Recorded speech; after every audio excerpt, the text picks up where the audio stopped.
Amém. A Aliança Batista Mundial,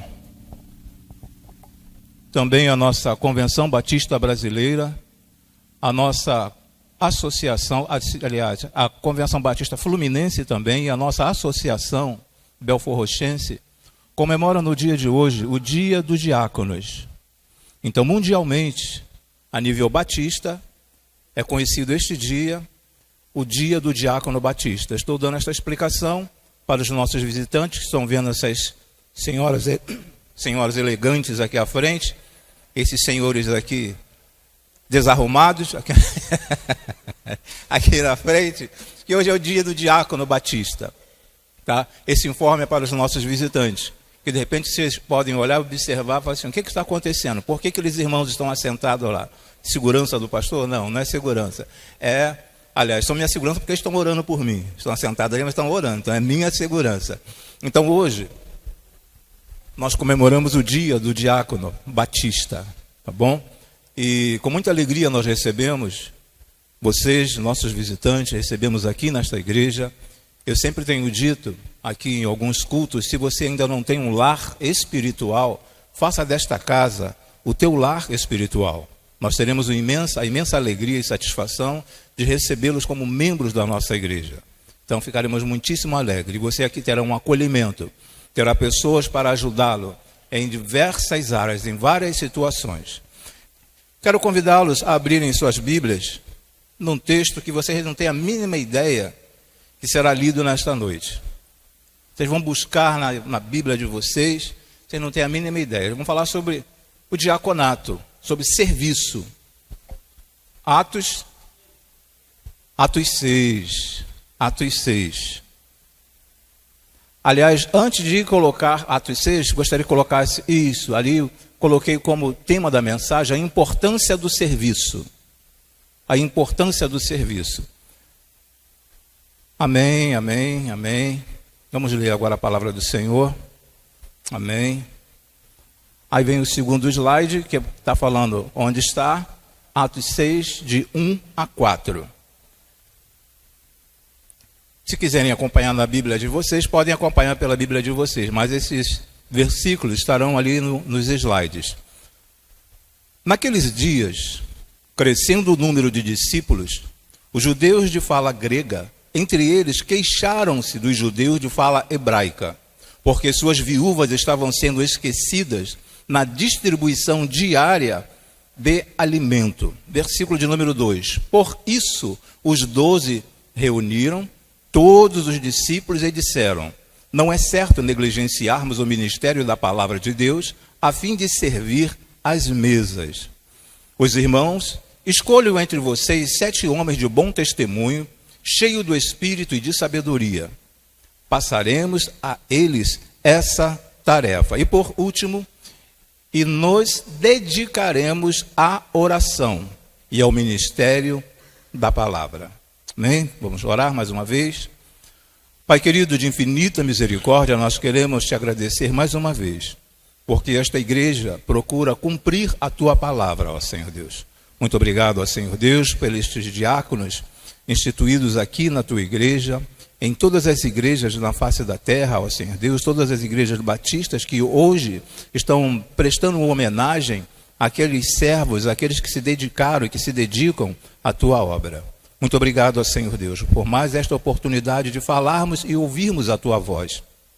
Agora queremos te suplicar em nome e por amor de Cristo Jesus, em concordância com a oração da tua serva, Senhor, que teu Espírito Santo esteja diante de todo o nosso país, ó Senhor Deus, onde quer que haja pessoas reunidas, ó Senhor Deus, a fim de que a tua igreja prevaleça, ó Senhor Deus, que as forças do inferno não venham contra a tua igreja, ó Senhor Deus. Esteja, Senhor Deus, protegendo esta nação, ó Senhor Deus. Muito obrigado, ó Senhor. Cuide dessas pessoas que estão ali incansáveis, ó Senhor Deus, buscando o melhor para o nosso país e buscando também o melhor para a tua igreja, ó Senhor Deus. Nós te agradecemos também nesse momento e nesse instante pelas pessoas que nos visitam. Somente tu sabes o propósito, o motivo pelo qual essas pessoas vieram até a tua casa.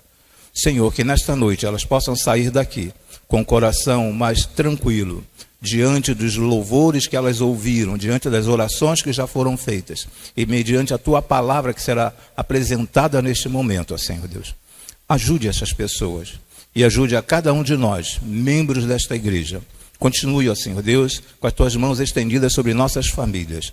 Agradecimento este que fazemos e ainda pedindo que tenhas misericórdia do teu servo, que fará uso da tua palavra neste momento. E é em nome e por amor de Cristo Jesus que nós te agradecemos e te pedimos. Amém e amém, Senhor. Poderia sentar, queridos. Nós temos aqui, fazendo um preâmbulo, uma parte introdutória deste livro. Nós temos dentro deste livro de Atos algumas considerações. Lucas, quando ele escreve, Lucas escreveu o Evangelho e escreveu também o livro de Atos dos Apóstolos. E logo no início, no primeiro capítulo, Lucas menciona ali um nome, Teófilo. Algumas pessoas imaginam que esse Teófilo seja uma pessoa, seja um homem. Ele estava escrevendo, apresentando a história da igreja cristã a um homem. Mas quando nós começamos a desmembrar esses nomes que surgem na Bíblia, quando fala Teófilo, Theos nós sabemos que é Deus e Filos, amigo. Então nós podemos entender também que Lucas estava escrevendo aos amigos de Deus. E quem são esses amigos de Deus? Somos nós. Então existem essas duas correntes. Logo no primeiro capítulo nós vamos encontrar essa declaração quando Lucas escreve a Teófilo. Pois bem, a igreja começou com 12, depois aumentou para 120. Vou falar um pouco mais adiante a respeito dessa situação. Depois, com um único sermão, Pedro consegue ganhar 3.000 almas. 3.000 almas. Hoje em dia é o contrário. Hoje em dia você prega 3.000 sermões para ganhar uma alma. Mas Pedro, naquele dia, ele com um único sermão, conseguiu ganhar para o Senhor Jesus 3.000 almas. Por isso que começou, agora no capítulo de número 6, começou essa turbulência e essa murmuração que o diácono esteve falando na parte da manhã. Essa murmuração ali no meio do povo cristão. Então, os motivos para a instituição. Nós já apresentamos qual era o motivo para a instituição. Porque havia necessidade. Uma necessidade de atender aquelas viúvas. E também o crescimento da igreja. Conforme falei para vocês, começou com 12, depois 120 e chegou a 3.000. Então, como trabalhar com essas 3.000 pessoas? Como que aqueles 12 poderiam trabalhar com 3.000 pessoas? E essas 3.000 pessoas, também está aí no slide, nós encontramos em Atos capítulo 2, versículo de número 41. Os que aceitaram a mensagem foram batizados. E naquele dia houve um acréscimo de cerca de 3.000 pessoas. Que maravilha, né? Um único sermão, ser ali alcançado 3.000 pessoas. Aí a causa, por que estava acontecendo, por que chegaram até aqueles 12 apóstolos para pedirem uma ajuda. A murmuração dos helenistas, quando nós olhamos aqui no versículo de número 1, fala assim, ora, naqueles dias, não está escrito ali, ora, naqueles dias, crescendo o número dos discípulos, houve uma murmuração dos gregos. Esses gregos que está falando aqui, mais abaixo fala, nos dias daqueles de fala hebraica, nos fala a respeito dos helenistas, eram pessoas que estavam morando fora de Jerusalém. E tomando conhecimento da igreja do Senhor Jesus, do crescimento do Senhor Jesus, eles estavam saindo de onde eles habitavam e vindo para Jerusalém. Então foi crescendo o número de pessoas ali em Jerusalém. A igreja foi crescendo com pessoas que estavam vindo de fora também. Então por isso que houve uma murmuração dos helenistas gregos contra os hebreus. Os hebreus estavam lá, tranquilos, lá em Jerusalém, mas esses helenistas, os gregos, estavam questionando, olha, nós também fazemos parte do povo de Deus e não estamos sendo alcançados, né? As mesas das nossas viúvas não estão sendo alcançadas. E houve uma murmuração. E a murmuração sempre houve. E sempre haverá. não somente naqueles dias, no início da igreja cristã, mas também nos nossos dias também. É normal, não sei se posso dizer que é normal, mas as pessoas murmurarem. Por qualquer coisa as pessoas estão murmurando, dentro de casa, no trabalho, na igreja, estão murmurando. Qualquer coisa que venha a desagradar as pessoas começam a murmurar. Murmuração, houve murmuração no deserto também. E esses judeus helenistas, que está na outro slide, esses judeus helenistas estavam questionando por que vocês não tratam as nossas viúvas da mesma forma que vocês tratam a de vocês aqui em Jerusalém. Eles estavam preocupados e, para não demonstrar que os 12 estavam querendo somente que o povo de Jerusalém fossem, como eu poderia dizer, fossem escolhidos como diáconos, os 12 preferiram que esses outros diáconos fossem escolhidos, mas pelos próprios helenistas, por essas pessoas que estavam vindo de fora, que pertenciam ao povo de Deus também. Vou falar mais à frente, não é como às vezes acontece na escolha num diaconato, que se escolhe por amizade, por ser uma pessoa membro da família, por ter um dízimo alto, por ter tempo de igreja. Não funciona desse jeito. Devo falar um pouco mais adiante a respeito disto. Mas eles preferiram que fosse escolhido aqueles helenistas, aquelas pessoas que estavam murmurando. Tudo bem, vocês estão murmurando? Então vocês podem escolher os homens para fazer esse serviço. Neste outro slide vai ser apresentado aos irmãos duas soluções. Duas coisas precisavam serem feitas. Duas coisas precisavam. Vamos lá. Primeiro, estabelecer prioridades. Precisava estabelecer prioridades. Está havendo murmuração, a igreja tem que estar tranquila, precisa estar tranquila, então nós vamos trabalhar aqui para que tudo transcorra bem, normalmente. Então nós vamos estabelecer prioridades. No capítulo 6, versículo de número 4, nos diz assim: e nos dedicaremos à oração e ao ministério da palavra. Nós não temos condições de alcançarmos todas as viúvas e ao mesmo tempo fazermos uso da palavra, anunciarmos as boas novas do reino. Nós não podemos fazer, não temos tempo para isso. Então, para isso, sejam constituídos diáconos, que vocês possam fazer isso, porque nós não podemos abrir mão, porque anunciar ou proclamar a palavra é algo de mais importante que podemos fazer. É algo de mais importante que você pode fazer. E aqueles 12 apóstolos ali entenderam que eles continuariam na oração e ao ministério da palavra. Por isso que às vezes, vocês podem estar olhando aqui, esses 14 diáconos e diaconisas juntos aqui à frente, 16 com um casal que está faltando hoje, fala assim: por que 16 diáconos?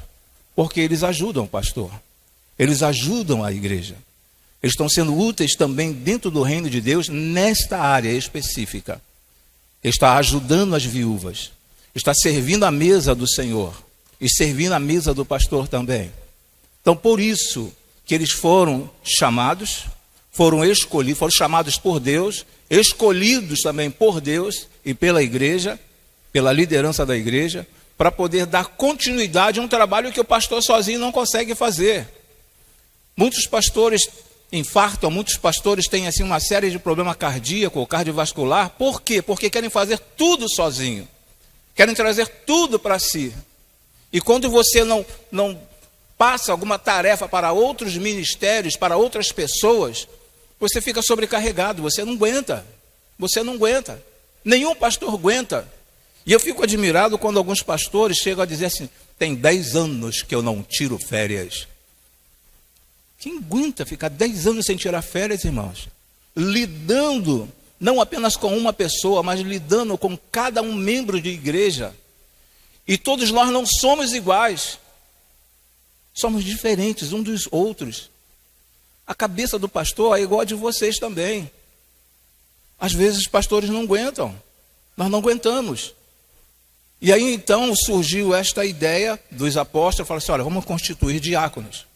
Vamos chamar que a igreja escolha estes 7 nomes, 7 homens, e eles possam executar esse serviço. Então, o serviço, a primeira prioridade foi manter no ministério da palavra e na oração, manter ele nesta situação. A segunda, delegar.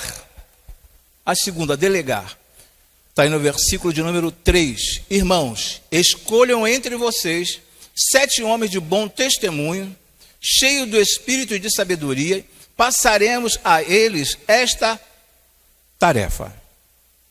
Observe que aqui no versículo de número 3, os apóstolos não falaram assim: olha, escolham qualquer pessoa, olha, vocês fiquem à vontade, quem vocês quiserem, vocês escolham. Não, aqui ele é bem claro quando fala assim, ó, homens e mulheres de bom testemunho. De bom testemunho. Como que poderíamos ter no corpo, no ministério diaconal, pessoas que aqui dentro da igreja é uma coisa e lá fora é totalmente diferente. Como poderíamos colocar no ministério pastoral, diaconal, pessoas que aqui dentro têm a língua pequena, mas lá fora é a língua de tamanduá. Não tem como. Os diáconos têm que ser pessoas confiáveis. Todos aqui dentro são confiáveis. Mas existe um outro fator também por trás desta confiança, desse bom testemunho, que é o dom do serviço. O dom do serviço. Às vezes acontecem algumas coisas na igreja que você nem precisa chegar para a pessoa e falar assim: você pode fazer isso? A pessoa mesmo já vê algo que não está transcorrendo dentro de uma normalidade, a pessoa vai lá e executa aquele serviço, mesmo sem ser uma atribuição, mesmo sem ser uma tarefa dela. Então a igreja começa a observar essas coisas.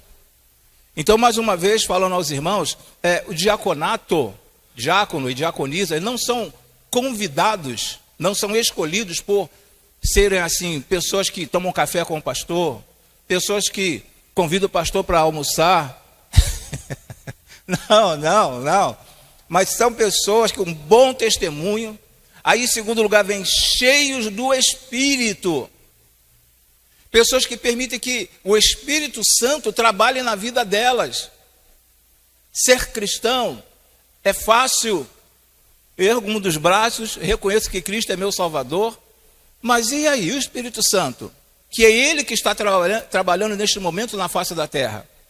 Deixar que Ele conduza a minha vida. É Ele que faz com que você entenda a mensagem. É Ele que faz com que você entenda a respeito da justiça, do juízo. É Ele que atua nesta área. Então tem que ser pessoas de muito cheia do Espírito Santo.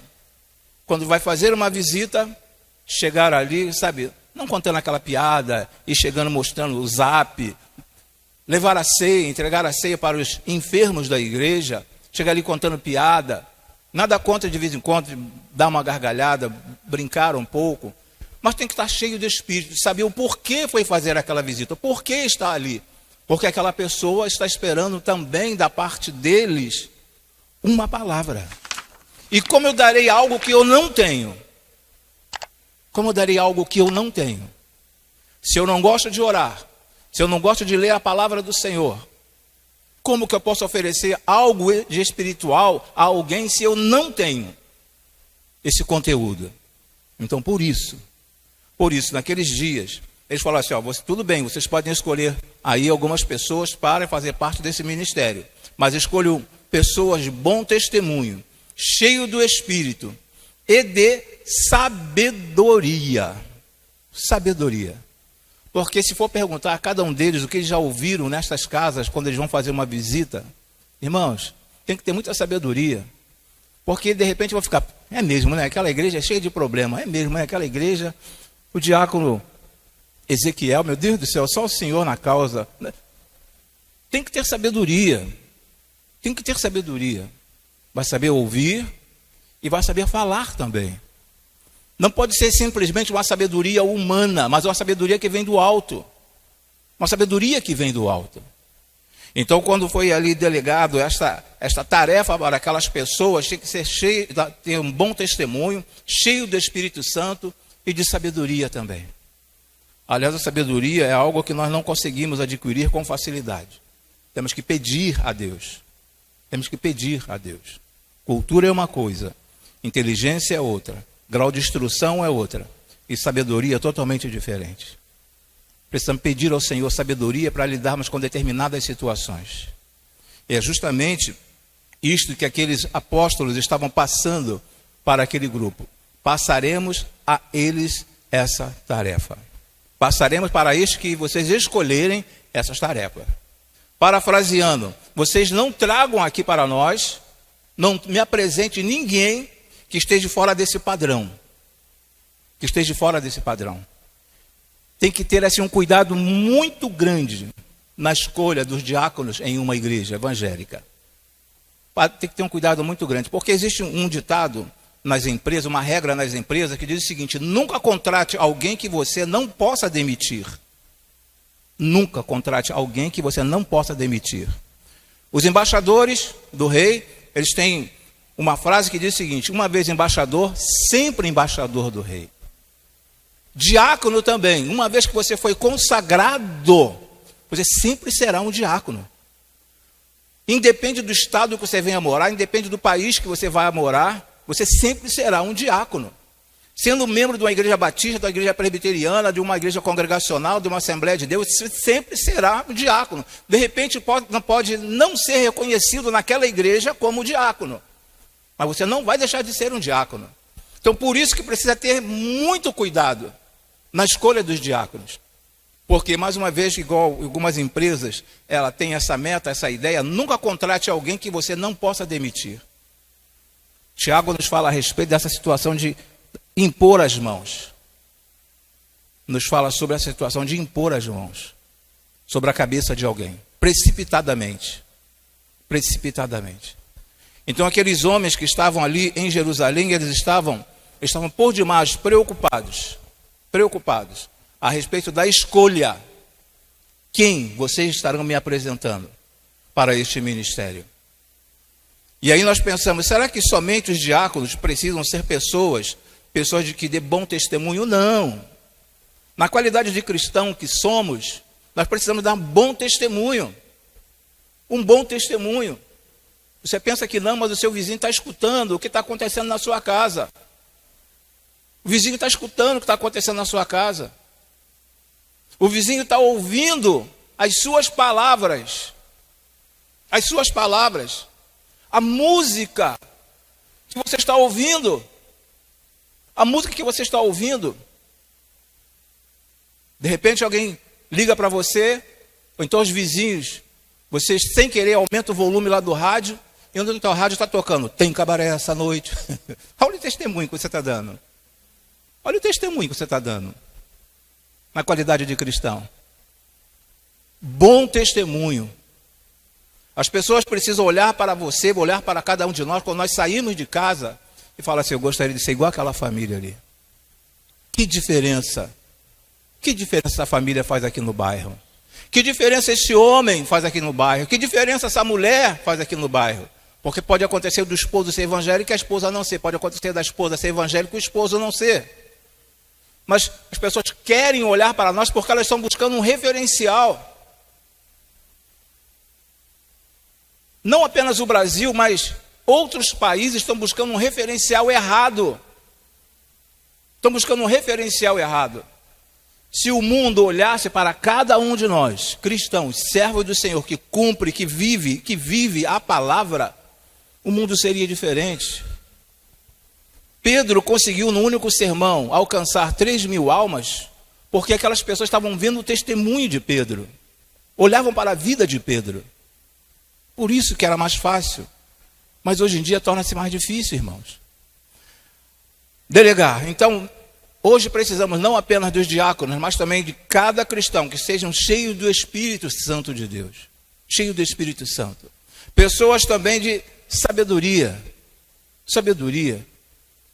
Estão falando mal da sua igreja? Fala assim, olha, eu tenho, não vou falar que eu tenho um defeito, eu tenho vários defeitos. Vários defeitos. Mas vai falar mal de mim, perto da minha esposa. Ela vai falar assim, ó, ele tem os defeitos dele, mas eu o amo. Então, eu gostaria que você respeitasse. sobre essa questão que você está falando a respeito do meu esposo, nós podemos tratar desse assunto. É diferente, totalmente diferente, quando você se depara com alguém na rua, pessoa não evangélica, e você sendo membro de uma igreja evangélica, começa a falar mal da sua igreja, da igreja no qual você congrega. Na igreja no qual você congrega. Então precisa de muita sabedoria para lidar com essas situações. Nossa igreja é perfeita? Não existe igreja perfeita na face da terra. Não existe igreja perfeita aqui na terra. Todas as igrejas têm algumas dificuldades. Mas não é por causa disso que nós iremos, que os diáconos, que nós que somos membros da igreja, iremos, ajudar a colocar terra, a sepultar aquela igreja. Então por isso é necessário, e geralmente acontece isso. Esposa evangélica, esposo não é evangélico. O esposo pergunta, como é que foi o culto hoje? Meu Deus do céu, só misericórdia. Tinha que ver. O culto hoje, olha, o louvor não estava bom. A oração que a irmã fez, a irmã ficou 1 minuto só orando. Ou então, a irmã ficou 15 minutos orando. E a pregação? Meu Deus, o pastor ficou rodando e não saía do lugar. E o esposo não é evangélico. Como que eu vou ganhar? De que maneira que eu vou ganhar esse esposo? As irmãs vão ganhar esse esposo para Cristo. Você não vai mentir para ele. Como é que foi o culto nesta noite, lá na igreja? Você tinha que estar lá para ver. Eu senti a presença de Deus. Senti a presença de Deus. Porque a própria palavra nos diz que onde houver 2 ou 3, ali se faria presente. Então nós temos certeza, a convicção da presença do Senhor no nosso meio. Nós temos essa certeza. Nós não estamos aqui reunidos para trocarmos uma ideia, para falarmos alguma coisa como fôssemos assim, uma assembleia num clube, um clube aí qualquer da vida. Nós estamos aqui para adorarmos ao Senhor, para prestarmos um culto ao Senhor. Então o Senhor se faz presente em nosso meio. Então, dentro neste momento aqui, quando fala sobre a sabedoria, é necessário ter sabedoria. Você tem que ter sabedoria em casa, na escola. E está pautado na palavra, está embasado aqui. Não adianta você falar que é crente e não está preso na palavra. Não está dentro da palavra. Eu tenho que estar aqui, ó. Até porque, de repente, você pode ser confrontado com alguém. Como que você, sendo um cristão, você concorda com tais coisas? A Bíblia não fala a respeito disso. A pior coisa que possa existir é sermos confrontados e temos que abaixar a cabeça para uma pessoa que não é evangélica. Mas é uma pessoa que é temente a Deus, embora não o sirva, mas pessoa que é temente a Deus e sabe que algumas coisas não estão aqui, não estão batendo com a palavra do Senhor. Então é necessário sabedoria, onde quer que nós estejamos. Então eles delegaram para aqueles homens, olha, vocês precisam de bom testemunho. Vocês precisam de ser cheios do Espírito Santo. Vocês precisam ser pessoas que detenham, que busquem a sabedoria dos altos céus. Só assim vocês conseguirão atender essas viúvas. Somente assim. E isso, irmãos, cabe para cada um de nós e nós precisamos agir assim. Imagine que se os nossos visitantes chegassem aqui nesta noite, encontrassem, algo que não retratasse, o que a palavra nos direcionasse a eles para o que eles vieram buscar. O que eles vieram buscar. Tivéssemos aqui um movimento em que algumas coisas, que eles vieram em busca de alguma coisa, em busca de algo. Vieram em busca de pão. Vieram em busca de pão, de alimento. Então por isso que é necessária a sabedoria. Chegamos aqui na casa do Senhor, estamos louvando ao Senhor, estamos adorando ao Senhor, e eles estão vendo isto. E quem sabe, alguns desses visitantes sentem o desejo no coração, e o Senhor Deus assente isso também no coração deles, e fala assim, eu gostei da maneira como eles cultuam a Deus. Gostei da forma como eles cultuam a Deus, como eles servem a este Deus. Então a segunda situação foi delegar essas competências. Aí tem essa regra na empresa, condições a serem apresentadas, condições estas que já foram mencionadas. Bom testemunho, por isso que eu dei um destaque nessas situações, tá? Bom testemunho, cheio do Espírito e de sabedoria, que está aí no versículo número 3. E aí vem, com isso os apóstolos estavam dizendo, quando eles estavam falando assim, ó, escolham pessoas cheias do Espírito, pessoas que dão um bom testemunho e pessoas que tenham sabedoria vinda dos altos céus.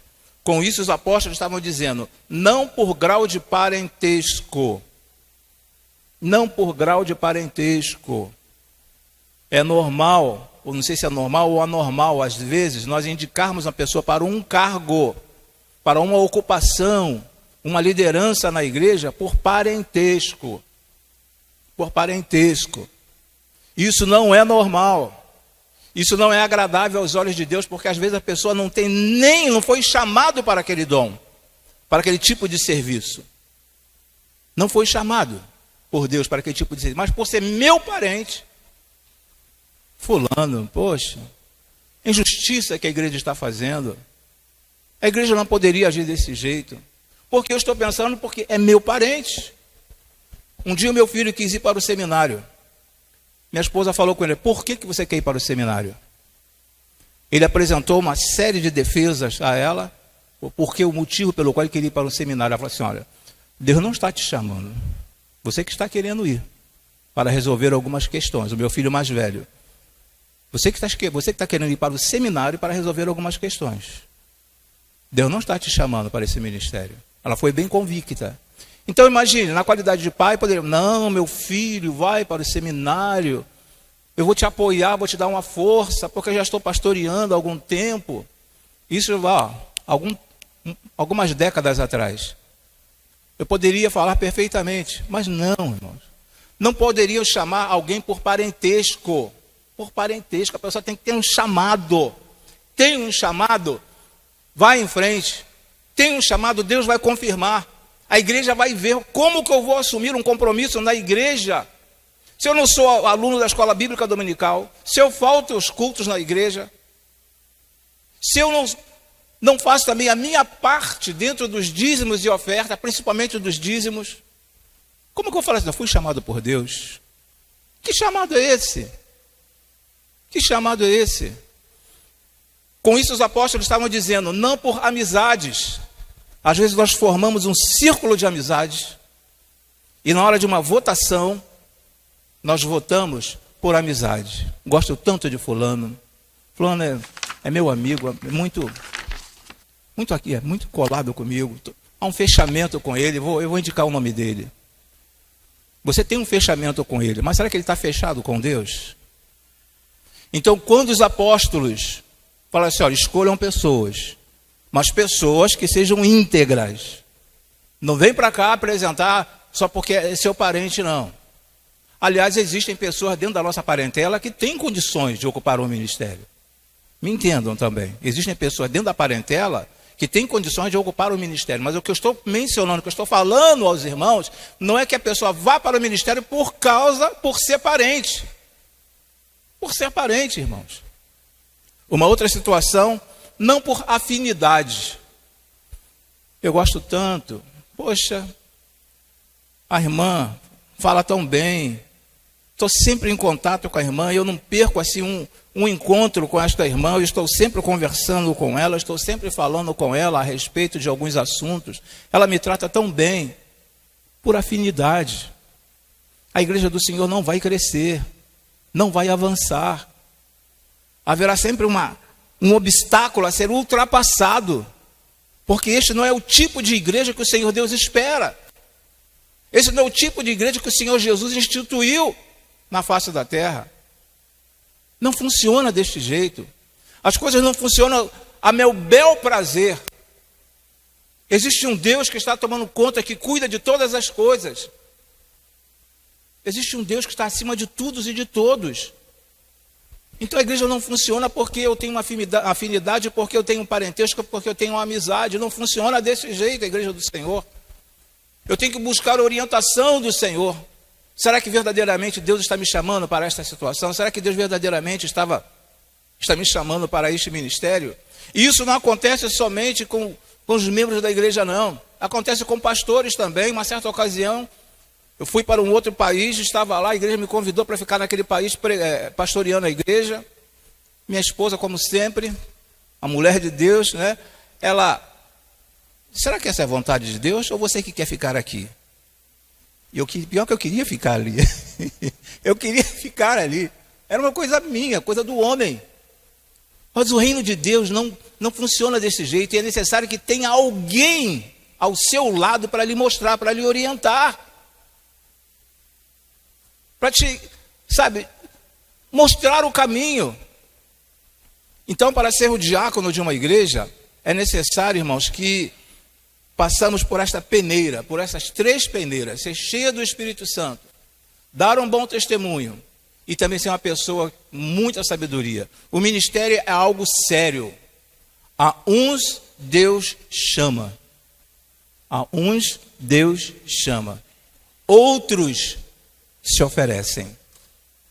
Outros se oferecem. É tão bom, quanto eu gostaria de estar sentado lá na frente. Lógico, você tem condições de estar assentado aqui? Todos nós temos condições de estar assentado aqui na frente.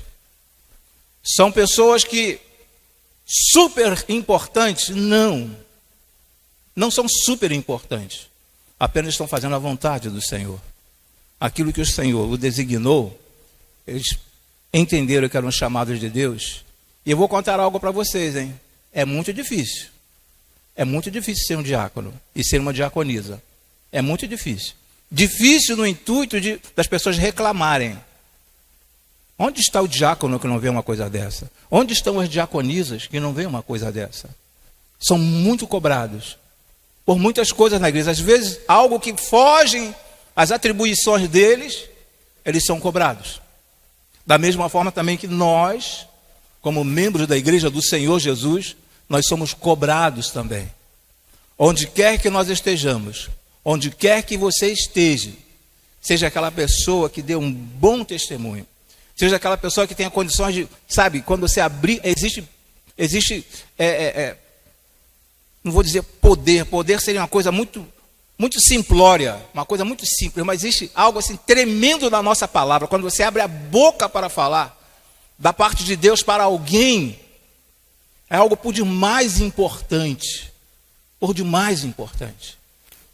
que o Senhor Deus, Ele continue trabalhando em nossas vidas, que o Senhor Deus continue trabalhando em cada família, que o Senhor Deus continue a nos dar entendimento, não apenas hoje por ser o dia do diácono batista, essa palavra está sendo entregue para os diáconos, mas também para a igreja, também para os visitantes. Que você possa sair daqui e falar assim, eu preciso sair daqui cheio do Espírito Santo. Qual seria o primeiro passo para sair daqui já com o Espírito Santo na sua vida? Entendendo que o chamado do Senhor Jesus para você. O Senhor Jesus, Ele não chama ninguém para o ministério, sem antes essas pessoas entenderem que precisam dEle para uma transformação, para uma mudança de vida. Eu gostaria de estar ali na frente assentado. Mas você já ouviu o chamado do Senhor Jesus para você? Você já parou para analisar a tua situação espiritual?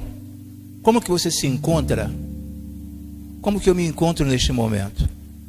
Primeiro eu preciso acertar a minha vida com o Senhor. Depois que eu acerto a minha vida com o Senhor, aí Ele vai dar o dom a você. Vários dons que nós temos na Bíblia. Ele vai designar um dom para você, vai designar uma habilidade para você. Mas primeiro é necessário que eu faça a entrega da minha vida a eles. Esses helenistas que vieram para Jerusalém não eram pessoas que não tinham conhecimento da palavra. Eles tinham conhecimento da palavra, sim. Tinham conhecimento da palavra. Primeiro eles conheceram a palavra e depois eles receberam essa ocupação, esse ministério ali em Jerusalém. Ministério este é tão importante que perdura até o dia de hoje. Se fosse algo do homem, não duraria. Mas é de Deus. É de Deus. E interessante que nesses versículos aqui do capítulo de número 6, até aqui o versículo de número 7, você não vai encontrar a palavra diácono. Você não vai encontrar. Você pode ler aí do versículo 6 até o versículo número 7. Você não vai encontrar a palavra diácono aí. mas vai ver o serviço das pessoas, o que estava sendo apresentado a elas. E era tão difícil aquela situação que logo em seguida nós começamos a ver que Estevão foi o primeiro mártir, foi um diácono, primeiro mártir, dentro desse capítulo de número 6.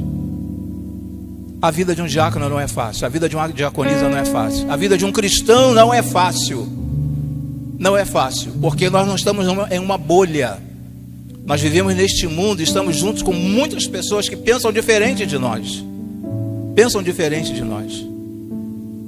então é uma grande dificuldade.